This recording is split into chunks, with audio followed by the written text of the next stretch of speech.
सभी को नमस्कार। मेंसुरेशन है ये नई पुस्तक में अध्याय 12 है। प्रश्नावली 12.2 के हम सवालों को देख रहे हैं। आज 3 सवालों को देखेंगे। परीक्षा दृष्टि से अच्छे सवाल हैं। पहला सवाल क्या था हमारा, एक ठोस अर्धगोले पर खड़े एक शंकु के आकार का है। मतलब हम जानते हैं जो प्लास्टिक की गेंद रहती है, यदि बीच से काट देंगे हम तो वो अर्धगोला बन जाती, सेमी स्फीयर बन जाती। तो हम इस टाइप की एक ठोस है, नीचे वाला भाग उसका अर्धगोलाकार है। इस पर ऊपर वाला भाग कौन है? शंकु है। ऊपर का भाग शंकु है। ये त्रिज्या होती है हमारी, त्रिज्या दोनों की सेम है और ये ऊंचाई। शंकु की त्रिज्या और ऊंचाई दोनों ही बराबर दे रहे। सवाल कहता है जिनकी त्रिज्या 1 सेंटीमीटर है, आर का मान कितना है हमारे पास? 1 है। ये रेडियस त्रिज्या है, इसका मान 1 दे रखा है और साथ में दे रखा था कि शंकु की ऊंचाई उसकी त्रिज्या के बराबर है। जो कोण होता है उसकी हाइट त्रिज्या के बराबर है, जो कि हाइट त्रिज्या का मान 1 है तो इसका मान 1 ही हो जाएगा। ठीक है। इस प्रकार जो ठोस है उसका आयतन हमें पाई के पदों में याद करना है। पाई का मान नहीं रखना, पाई का मान जो 22/7 होता है, 3.14 होता है, वो नहीं रखना है। पाई को पाई रहने देना है। तो हम लिखेंगे यहाँ पर दिया है। क्या दिया है? हम बात करते हैं अर्धगोले के लिए और इसके लिए त्रिज्या का मान 1 सेंटीमीटर दिया है। और दूसरा शंकु के लिए बात करते हैं। शंकु के लिए हम बात करते हैं तो जो h है वो त्रिज्या के बराबर है और वो 1 सेंटीमीटर। सही है। अब लिखेंगे नीचे हम ठोस का आयतन। ये कहां से लिख रहे हैं? वहां लिखा है, पूछा है ना ठोस का आयतन। तो ठोस का आयतन बराबर अर्धगोले का आयतन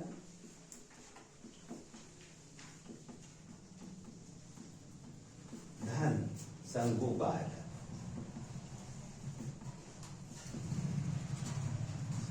हम देख रहे हैं नीचे वाला अर्धगोला का, ऊपर वाला शंकु है, तो दोनों के आयतन के सूत्र लिख दिए हमने। मान रख देंगे, पाई का मान तो रखना नहीं है।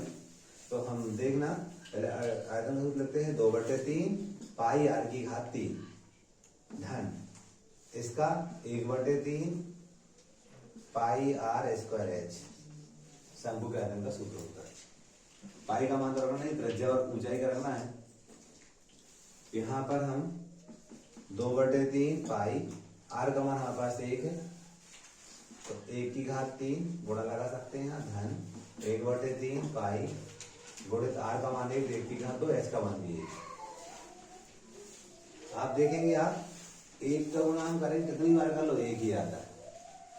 और 1 का फिर 2 पाई से करेंगे, 2 पाई एकम 2 पाई, तो यहाँ 2 पाई आएगा ऊपर, 2 पाई अपन 3 प्लस यहाँ पर भी देखो 1 का गुणा 2 बार करेंगे 1 ही आएगा, फिर 1 से करेंगे 1 आएगा, उस 1 का फिर इससे करेंगे तो 1 पाई लिखो या पाई लिखो। तो यहाँ पर हमने लिख दिया 1 पाई अब बटे 3। इसका एलसीएम लेंगे, दोनों के हर समान है, नीचे वाली बात समान हर एक बार लिख देते। ऊपर की संख्या वही की वही आती है, 2 पाई प्लस 1 पाई। जब हर समान होते हैं तो ये वैसा वैसा आता है। इनको जोड़ेंगे कितना होगा? ये 3 पाई बटे 3, 3 से 3 कट जाएंगे, ये पाई बचा धन सेंटीमीटर। ये आंसर हो गया। क्या किया हमने? लिखा ठोस का आयतन बराबर अर्धगोले का आयतन धन शंकु का आयतन। सूत्र लिखे हमने, सूत्र में फिर हमने मान रख दिए और हल कर लिया। ठीक है।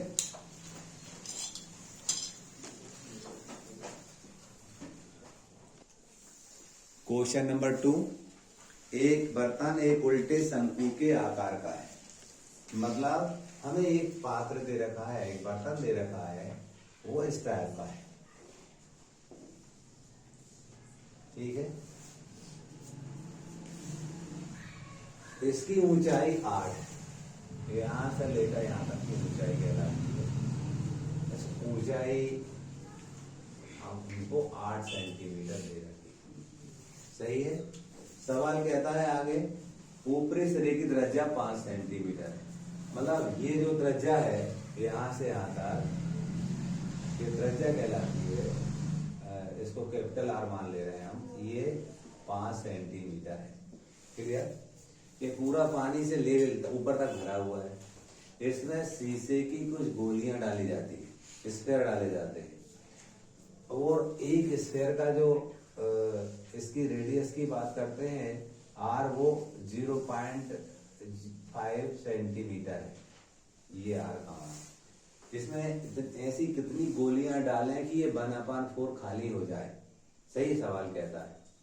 तो हम बात करते हैं शीशे की गोलियों की संख्या बराबर, यहां पर लिखेंगे शीशे की गोलियों की संख्या बराबर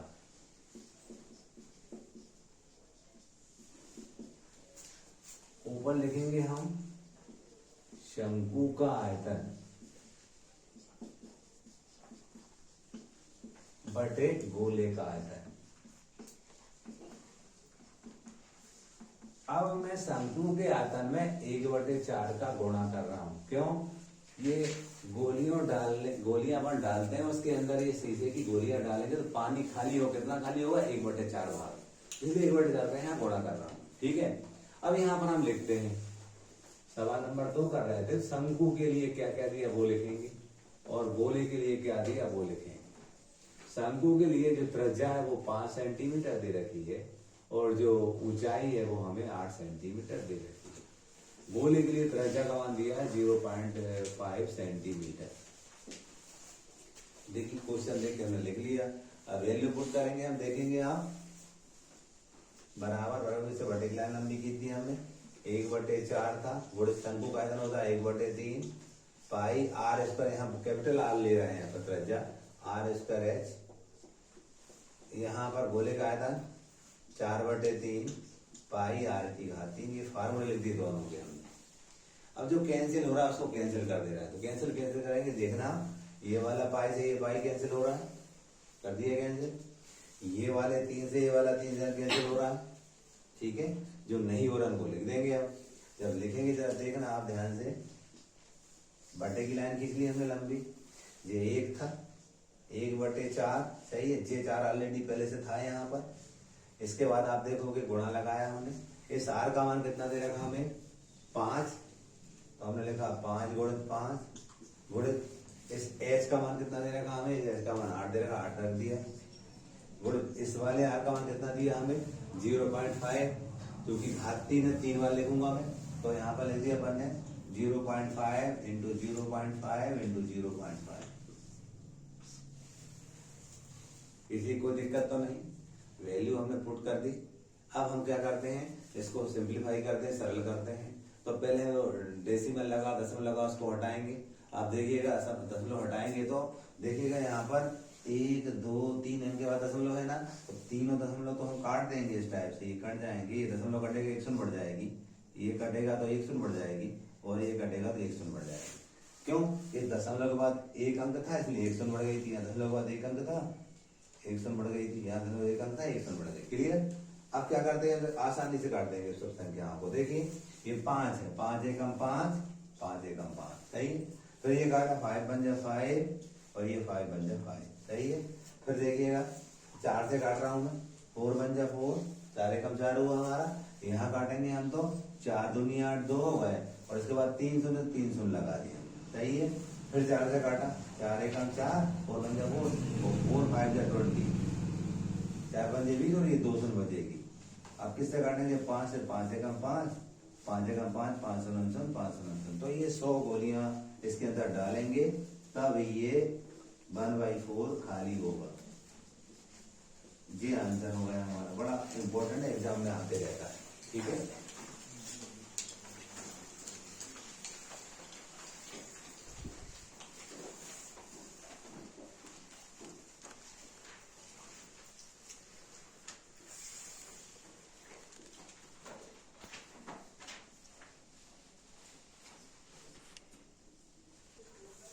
क्वेश्चन नंबर हमारा 3 है।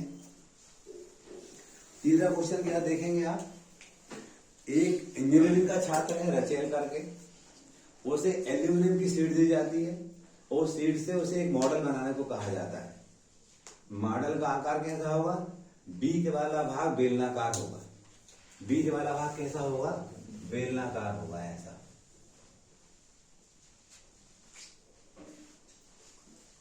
बीच वाला, और दोनों सिरों पर शंकु यानी कोण बने होंगे ऐसे। क्लियर? इस टाइप से एक मॉडल बनाने को कहा गया। इस मॉडल में कितनी हवा अंतर्विष्ट होगी, इसके अंदर कितनी हवा आ सकती है, कितनी एयर इसके अंदर रह सकती है, यानी हमें वॉल्यूम ज्ञात करना, आयतन ज्ञात करना है। तो हम क्या करेंगे? अंतर्विष्ट हवा का आयतन बराबर, जो हमने पूछा है मॉडल में अंतर्विष्ट हवा का आयतन, तो मॉडल का आयतन लिख के दोगे तो भी सही है। मॉडल में अंतर्विष्ट हवा का आयतन बराबर बेलन का आयतन धन 2 शंकु का आयतन, सिलेंडर का आयतन प्लस 2 वॉल्यूम ऑफ कोण। क्लियर? तो हम क्या करेंगे? सबसे पहले हम इसमें लिखेंगे कि इसकी त्रिज्या क्या है, इसकी ऊंचाई क्या है, वो पढ़ के लिखते हैं यहाँ पर। तो इसको लिखने के लिए आप देखोगे मॉडल का व्यास 3 सेंटीमीटर है ना। इसका जो व्यास है डायमीटर, ये कितना दिया है? 3 सेंटीमीटर। सही है, अपन बाद में लिखेंगे इधर।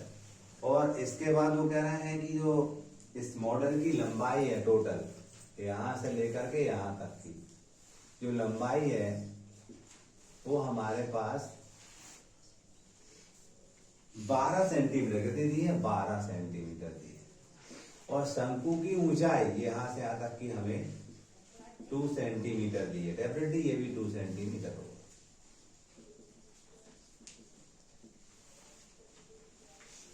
हमें इस बेलन की ऊंचाई निकालनी पड़ी। कैसे निकालेंगे आप देखेंगे। टोटल तो 12 है, लेकिन ये 2 और ये 2 कम, 2 और 2 4 कम करेंगे हम। क्यों करेंगे 4? क्योंकि ये तो हमारी शंकु की ऊंचाई हो गई, इसकी भाग की ऊंचाई तो 12 में से हम 4 कम करेंगे तो वो 8 बचेगा, वो बेलन की ऊंचाई हो जाएगी। तो मैं यहां लिख रहा हूं, पहले मैंने नंबर 3 डाला, ये शंकु लिखा यहां पर, और यहां पर मैंने लिखा बेलन। शंकु के लिए व्यास की बात करते हैं। व्यास 3 दिया है, व्यास है ना डायमीटर 3 है। व्यास जो होता है त्रिज्या का दोगुना होता है, रेडियस का ट्वाइस होता है। तो हम लिखेंगे 2r = 3, तो r = 3/2। क्लियर? यहां पर भी सिलेंडर के लिए भी r का मान तो 3/2 ही रहेगा, यही क्योंकि बेस एक जैसा है। अब हम इसकी बात करते हैं, इसकी ऊंचाई 2 सेंटीमीटर दी है, और इस बेलन की ऊंचाई को हम कैपिटल एच कह दे रहे हैं। और ये क्या होगी? 12 में से हम 4 कम करेंगे। 4 क्यों कम कर रहे हैं हम? क्योंकि टोटल ऊंचाई 12 में दे रखी थी, 12 सेंटीमीटर दे रखी थी। अब ये वाली 2 और ये वाली 2, 2 और 2 4, अगर हम 12 में से 4 कम करेंगे तब हमें बेलन की ऊंचाई मिलेगी। तो वो क्या होगी? हमारी एच का मान 8 सेंटीमीटर होगा। सही है? क्या लिखा उनने, क्या पूछा उनसे? हम ये पूछा है कि रचना द्वारा बनाए गए मॉडल में अंतर्विष्ट हवा का आयतन ज्ञात करना है। तो हम लिखेंगे मॉडल में अंतर्विष्ट हवा का आयतन, अंतर्विष्ट हवा का आयतन बराबर क्या लिखेंगे अपन? बेलन का आयतन, बेलन का आयतन धन 2 गुणे शंकु का आयतन। 2 क्यों लगा रहे हैं? क्योंकि दोनों सिरों पर 2 शंकु लगे हुए। अब बेलन का हम जानते हैं πr² होता है। πr² त्रिज्या वही है, लेकिन इसकी बेलन की ऊंचाई ऐसे कैसे लिख दी? कोई दिक्कत नहीं। क्या लिखी? बेलन की ऊंचाई कैपिटल है तो कैपिटल एच लिख दिया हमने। πr²h इसका बेलन के आयतन का सूत्र होता है। हमने ऊंचाई यहाँ कैपिटल एच माने से कैपिटल एच में ऊंचाई लिख दी है। यहाँ पर 2 लिखा। शंकु का आयतन यही रहता है, लेकिन 1/3 और लगता है। πr²h, r तो वही रहेगी, ऊंचाई इसकी छोटा एच माना था। आप ध्यान करो, बेलन का आयतन रहता ना, सूत्र तो वही शंकु का होता है, लेकिन शंकु के आयतन में 1/3 और लग जाता है। याद करने के लिए हमें दिक्कत नहीं जाएगी, ऐसे याद रखेंगे हम। तो अब मान रखते हैं अब देखिए मुझे पाई कटते नहीं दिख रहा, मैं पाई को पाई नहीं दे रहा हूँ, पाई को लाख में मान रखूंगा। इस आर का मान कितना था 3/2, 3/2 गुणे 3/2 वर्ग था। तो एच का मान कितना हमारे पास 8, कैपिटल एच का मान 2 गुणे 1/3, पाई का मान अभी नहीं रख रहे हैं हम। आर का मान क्या है 3/2 है, 3/2 गुणे 3/2 और एच का मान कितना हमारे पास 2 है। इस टाइप से हमने वैल्यू पुट कर ली। अब जो कट रहा है उनको काट देंगे हम। तो देखिएगा कैसे काटेंगे हम। 2 एकम 2, 2 चौको 8, यानी 2 1 जा 2, 2 4 जा 8, 2 1 जा 2, 2 2 जा 4, 2 एकम 2, 2 दूनी 4 हो गया। अब नहीं कट रहा है, 3 3 का 9 दूनी 18, तो जी 18 पाई ले लिए हम। 3 3 9, 9 2 जा 18 प्लस यहाँ पर देखोगे आप काटने का तरीका 3 1 जा 3, 3 1 जा 3, 3 एकम 3, 3 एकम 3 कट गया। ये देखोगे आप 2 एकम 2, ये 2 एकम 2, फिर 2 एकम 2, 2 एकम 2, क्या बचा है यहाँ पर आप देखो 3 पाई, क्या बचा 3 पाई। इनको जोड़ेंगे तो 21 पाई हो गया। अगले पद में 21 यही है, पाई का मान 22/7 अब रख देंगे क्योंकि कटते दिख रहा है हमें। पाई की वैल्यू हम जानते हैं 22/7 होती है, वो पुट कर दी हमने। अब 7 करते दिख रहा है, देखिए आप 7 से कम 7, 7 3 21, सही है। गुणा करेंगे इनका तो 22 3 66 घन सेंटीमीटर, ये हमारा उत्तर हो गया। ठीक है, इस टाइप से सवाल नंबर 3। तीनों ही सवाल अच्छे सवाल हैं, एग्जाम में देखने को मिलते हैं।